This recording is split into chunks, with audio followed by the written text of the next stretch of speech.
बनाने जा रही हूँ, लिहाजा मैं आने वाले परेशानियों और दुश्वारियों का सब्र आजमा कर अपनी तालीम मुकम्मल करने के लिए तैयार हूँ।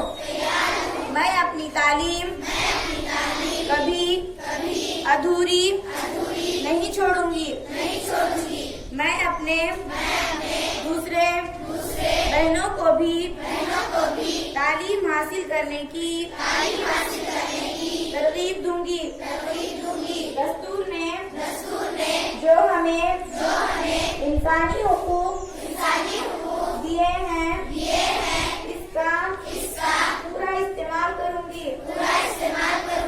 सावित्रीबाई फुले की तख्लीक करदा रिवायत किस्सा हमेशा तालीम याफ्ता करने की पूरी कोशिश करूंगी।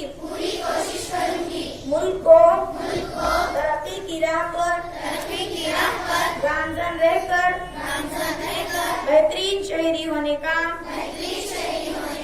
सबूत पेश करूंगी।